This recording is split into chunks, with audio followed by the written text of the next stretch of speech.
And welcome everybody to another edition of the Brody File. We're always on the road and we're back on the road, folks. Milwaukee, Wisconsin behind me, Lake Michigan. That's right, what a beautiful lake. What a huge lake, actually. It's a great lake and we're glad we are here. Look, the Republican presidential candidates debated here. They've been debating all around the country. How appropriate that they would debate here along the shores of Lake Michigan, because quite frankly, when this presidential campaign season is all done, I think we're all going to want to go jump in a lake, and why not? Let's just jump in Lake Michigan. I mean, it is right behind us after all. Look, so where do these Republican presidential candidates stand? Well, let's start with this debate in Milwaukee, Wisconsin, which was to center on the economy and business issues. You were against putting troops on the GOP candidates sparred in their most substantive debate so far in this election cycle, with the economy taking center stage, from discussing the tax code. The current system isn't fair. Washington is fundamentally corrupt. There are more words in the IRS code than there are in the Bible, and not a one of them is as good.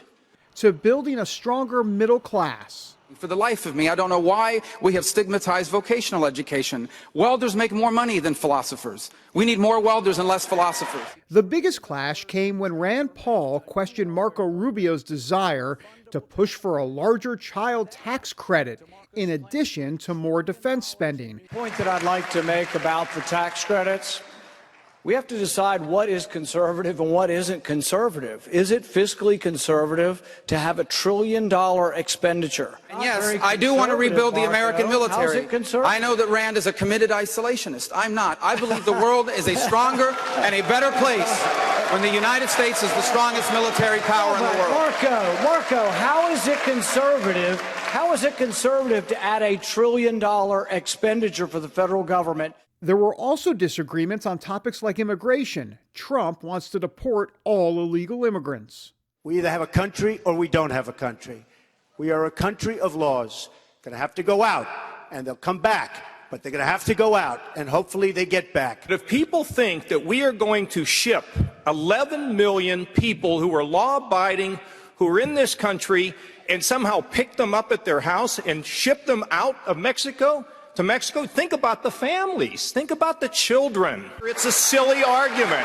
It's not an adult argument. It makes no sense. All I can say. On foreign policy, Trump believes we should stay out of Syria and let Vladimir Putin and Russian forces fight over there. We can't continue to be the policeman of the world. Donald is wrong on this. He is absolutely wrong on this. We're not going to be the world's policeman, but we sure as heck better be the world's leader. There's a huge difference where without us leading, voids are filled.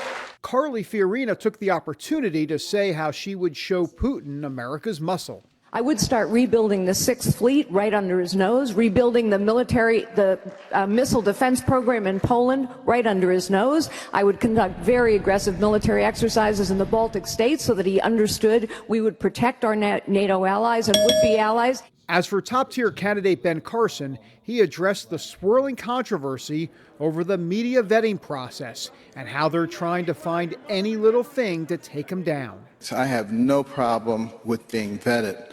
What I do have a problem with is being lied about. But, you know, when I look at somebody like Hillary Clinton, who sits there and tells her daughter and a government official that, no, this was a terrorist attack, and then tells everybody else that it was a video. Where I came from, they call that a lie. Now that this debate in Milwaukee is complete, the next one comes more than a month from now in Las Vegas in mid-December. And in this presidential race that's turned into a soap opera, that gives plenty of time for a lot of twists and turns. Now look, after that debate, and actually at all of the debates, what happens is the folks within the campaign handlers, campaign manager, and quite frankly, a lot of the candidates as well, they all go into the spin room, and that is where they try to, that's right, spin the media. They want to get their word out. They said, oh, we did the best. We were the best because of this, X, Y, and Z. Well, that's where we go, the Brody File crew going into the spin room, and we did some interviews after this last debate in Milwaukee. What do you think? How do you think he did? I feel it was great. I think Governor Christie did fantastic. I think he was certainly the best person up there tonight, showed why he is really the strongest candidate to take on Hillary Clinton. He kept the focus on Hillary Clinton, was above the fray tonight. I think really showed a maturity level that you need to be president of the United States. I think that comes with being a governor in a very tough Democratic state and a very tough media market. I think he showed that kind of strength and leadership ability that's going to allow him to be a great president. Once again, Governor Bush showed that he's ready to be commander-in-chief. I thought in total command of the issues, prosecuted the case against Hillary Clinton, and was the one candidate that related his policies to the lives of real Americans. So I thought we did what we had to do tonight. Not much on on Marco tonight, but on Hillary, there seemed to be more concentration on going more with Hillary tonight. Yeah, I think once again showing what a general election kind of matchup would look like. Someone has total command of the issues, a record of conservative reform, policies that move the country forward, and talking about how they would benefit real Americans. Tell me your thought. Tell me your thought tonight. He seems like he's sitting astride. Mr. Trump was fantastic tonight. Obviously, the only person on the stage who has created any private sector jobs, talked about that, talked about his plan to stop the currency manipulation from China, and I think it was very well received tonight. Great evening, yes. What did you like about it? Just the way it was handled was very fair and elegant, and fair questions, and so all about the economy and business, and he's master at that, yes. Well, I was very comfortable tonight. I think I've been comfortable in the other three. I just thought this was a very elegant debate. I thought the moderators were fantastic. They did a great job, all three. And it stayed on business. They weren't asking about fantasy football and things like that. I think that they really should be proud of the job they did. And I'm very proud of the job I did. I mean, people are saying I did a very good job. Thank you. Thank you, David. That's the Brody File crew in the spin room. All right, when we come back from the shores of Lake Michigan here in Milwaukee, Wisconsin, Donald Trump and religious liberty, do they belong in the same sentence? He believes they do. We'll explain that when we come back. And welcome back, everybody, to the shores of Lake Michigan here in Milwaukee, Wisconsin, another Brody File show on the road. Of course, we cover presidential politics. That's what we do. Actually, we cover faith and politics, the mixture of both. Donald Trump is trying to mix faith and politics, at least at times. He does talk about religious liberty. He really doesn't talk much about domestic religious liberty, but he loves to talk to the Brody File about the persecution of Christians overseas. That's something we've talked to him about in the past. If you're a Christian living in Syria, you can't come into this country. And yet, if you're a Muslim living in Syria who are not under attack, they can come in. But we have Christians being beheaded all over the world by ISIS, in Syria and Iraq in particular, and those Christians can't come into this country. So you say what you want. I mean, this is really something, and that's a lack of respect for us.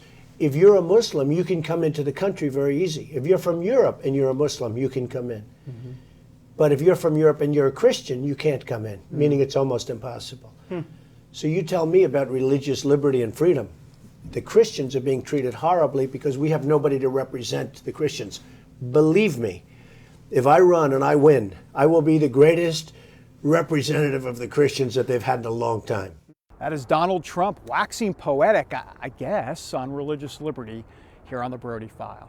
All right, speaking of religious liberty, especially when it comes to the persecution of Christians overseas, let's bring in Jennifer Wishon, who has this piece about how this persecution of Christians out of control overseas. American Christians watch in horror as their brothers and sisters across the globe are beheaded, raped, and crucified by the Islamic State when they refuse to convert to Islam. Just released, the State Department's International Religious Freedom Report had much to document this year. Yazidis and Christians have borne the worst brunt of the persecution by ISIL and other violent religious extremists, the report reads. Attacks on these communities are part of a systematic effort to erase their presence from the Middle East. We're horrified when we see these acts of violence. America's International Religious Freedom Ambassador David Saperstein has been on the job for nearly a year. What is the biggest threat to religious liberty in the world right now? Probably a growing mood of intolerance by more extremist expressions of religion, often in countries where different religions had lived together for centuries. Where Christian and other minorities are fleeing for their lives, Saperstein says his office is working to help them, spending billions of dollars to maintain the displaced and deal with other problems you may not have considered, like transitional justice for Iraqi Christians who fled from the Nineveh Plain, Mosul, and other regions. Scores of thousands of Christians fled those areas in order to save the lives of their families. Some of their neighbors in those areas took over their homes, took over their businesses.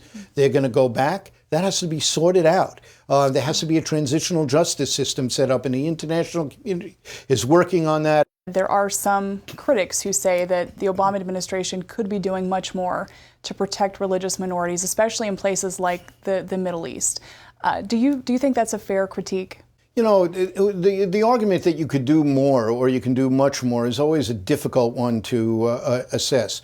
I mean, look at what our intervention has done. Here, we had the Yazidi community facing a literal genocide. That was the explicit intention, express intention of ISIL. There are certainly scores of thousands of Yazidis alive today, and perhaps hundreds of thousands, because the United States led intervention. Some Iraqi Christians are taking up arms now to defend themselves. What advice does your office offer to religious minorities who are being persecuted? None of those local defense forces will be large enough to defend themselves against a powerful entity like ISIL. So we're urging that they be integrated with the Peshmerga and the Iraqi forces through some kind of National Guard structure. Outside of the Middle East, what part of the world gives you the most heartburn? The truth is, wherever you see religious oppression and the deprivation of freedom and people being punished, imprisoned, tortured, harassed because they simply want to live out their faith in accordance with their conscience and worship God as they truly believe in their hearts, and we see that kind of oppression, it breaks our hearts. Jennifer Wishon here on the Brody File. All right, when the show rolls on from the shores of Lake Michigan, we're going to talk with Chris Stone here on the Brody File. He's got something to say about Christians registering their vote with their wallet this Christmas holiday season. Back in a moment. And welcome back, everybody, to the Brody File on the road here in Milwaukee, Wisconsin, Lake Michigan. A great lake, by the way. A huge, a fantastic lake, as Donald Trump might say, behind me. Look, here at the Brody File, we cover, obviously, evangelicals and politics, and we say, look, you evangelicals, you got to get out and vote and register your vote because it's really important when it comes to the political structure in America. However, there's another vote you can have, and that's with your wallet. There is a company called Faith-Driven Consumer. The CEO is Chris Stone. He stopped by the Brody File studios to talk about the Faith Equality Index. What does that mean exactly? Well, look, the bottom line is we as Christians can actually register our vote, if you will, with our wallet by going to more faith-friendly stores this holiday season. Have a look at our interview. And Chris Stone here at the Brody File, inside the Brody File studio. Chris, thanks for doing this. Appreciate it. Thank you for having me. Look, tell me about the, no pun intended, the genesis, if you will, since this is somewhat biblical, about how this all got started. Explain to our viewers what this is about and how it came to be. Well, you have a market segment, if you will, a subset of the Christian marketplace, 41 million Americans who have been largely marginalized and underserved by American brands. Look at our economy, and you've got all of these groups, the LGBT community, the Hispanic, the African American, and they all have special relationships with brands. Well, we discovered within the Christian marketplace, 70% of the people who are actively looking for brand engagement. 77% of them are willing to change brands if the brand will just reach out. So we created the community, and then so that consumers would have a transparent guide, we created the Faith Equality Index. So 300 companies currently have been reviewed, and the consumer group can look at those companies and decide who they want to do business with. So tell me a little bit about the best way for folks that are watching this can actually go about and make it easy enough for them to understand what companies they may want to go with. How do they go through the process? Well, the best thing to do is to engage on the website. There is an action center there at Christmas Boycott.com, and it listed out step by step how to research companies, because it's right there for you, and how to engage them in a very positive and proactive way. What's the ultimate goal here that you want to get through to make sure Christians are having their say, through their wallets and through the companies' wallets? Well, it's a great question. We have heard time and time again from brands that compared to other communities, Christians are very quiet. So here's an opportunity for them to proactively engage, to look at the survey, pick a company based on the ratings, and to boycott as opposed to a boycott. A boycott is to not do business with someone because they're not in alignment with your values or your beliefs. The problem is if you did that in a strict sense, there would be no one to do business with. Plus, it's a negative concept, and the boycott is a positive concept. You reward people for the behavior that you seek. And it's a wonderful opportunity to engage with companies, to do business with them, to form a relationship from which the things that you want to achieve can be accomplished. It's a social purpose opportunity. How did you come up with, or how is the index arrived at, if you will? What goes into it? What factors, what algorithms, or whatever you want to call it? How is this all kind of put together? Well, exactly? We take the major U.S. brands, the companies that people do business with the most, and we developed a survey. And this survey is formulated on a methodology that has worked for other communities. You send the survey to the companies, you rate them based upon the responses to that survey, and you come up with a faith compatibility. How well are they engaging? Now, what you'll notice if you look at the scores, they're all relatively low. And we haven't found that there's a mass conspiracy to exclude Christians. What we have found is that there is a mass indifference or a mass ignorance to the fact that this community exists. And as we brought it up to people, they're actually stepping up and engaging Christian consumers, and they're working through this survey to improve their scores. And if you look at it, diversity is a big issue in the American marketplace, and these companies are looking at it through a diversity lens, and they're benchmarking themselves based upon the survey, and they're using it as a leading indicator and a trailing indicator. How well are we doing at engaging these consumers? That is Chris Stone here on the Brody File. All right, when we roll on from Lake Michigan, guess who we have with us? That's right, Amber C. Strong. She's everything. She's producer, she's social media guru, she's political correspondent, and she is coming with Political next. And welcome back, everybody, to the Brody File here in Milwaukee, Wisconsin. Lake Michigan behind me. It's a great lake, and if Donald Trump were renaming these lakes, and he may rename the lakes as president, he might just call them the huge lakes rather than the Great Lakes. I don't know, it's just a suggestion. All right, speaking of phenomenal and the best, Amber C. Strong, our producer who morphs into political correspondent, and she's with us here on the road from Milwaukee.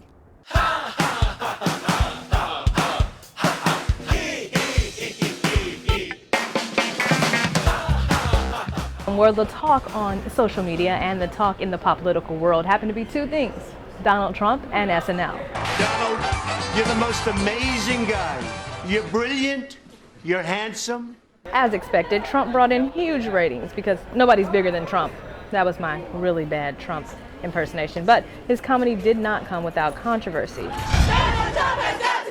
The pro-immigration group Deport Racism offered $5,000 to any audience member willing to yell, "Trump's a racist." They got their wish, although it came by way of comedian Larry David. Trump's a racist! In other political news, Dr. Ben Carson showed off his MC skills. Well, not really. The Carson campaign did, however, release a radio ad targeted at young black voters. The song was created by Christian hip-hop artist Aspiring Mogul. In an interview with NPR, the artist said, quote, "I believe that African Americans need a seat at every table, the GOP, in Silicon Valley, in Wall Street. I think we should be in every arena of life that we can be in." Finally, don't ignore those friend request people. You might be getting one from President Obama. Probably not. Recently, the POTUS joined Facebook, hoping to make his page a, quote, place for real conversation. His first topic, climate change. So here at Pop Political, we like to pop the question back at you. If you remember your first Facebook post, tell us what it was at Amber C. Strong and at The Brody File on Twitter. David, back to you. That is Amber C. Strong here on The Brody File. She loves doing Pop Political, and oh, by the way, she hates Taco Bell. Well, at least that's the word on the street. Back in a moment with some sights and sounds from the Great Lakes region. And welcome back, everybody, to the Brody File. Lake Michigan, Milwaukee, so beautiful. The Brody File crew here, Dennis, Saronica, Amber C. Strong, myself, maybe a couple of me, if you know what I'm saying. It's been a long campaign season, quite a bit of food. Anyhow, we have a little sights and sounds as we always do for you on the road. Check it out.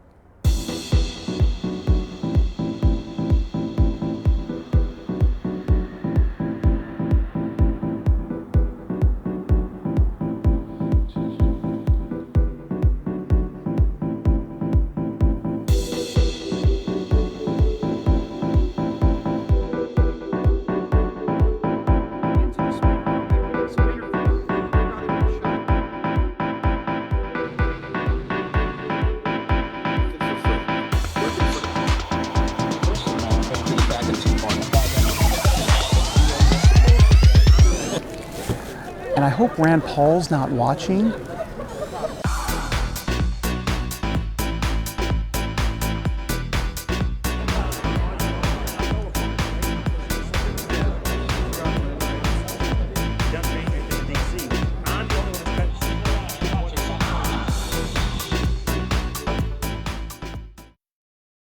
Sights and sounds here on the Brody File. We're on the road, Milwaukee, Wisconsin, Lake Michigan. Well, that does it for us this week. Hey, Thanksgiving's coming up. Gobble, gobble. Got to wish you a big happy Thanksgiving. Brody File planning to, quote, chow down at Thanksgiving, coming back in an IMAX version of the Brody File after Thanksgiving. I'll be on the big screen, if you know what I'm saying. All right, that does it for this week. Until next time, everybody, God bless. Have a great week.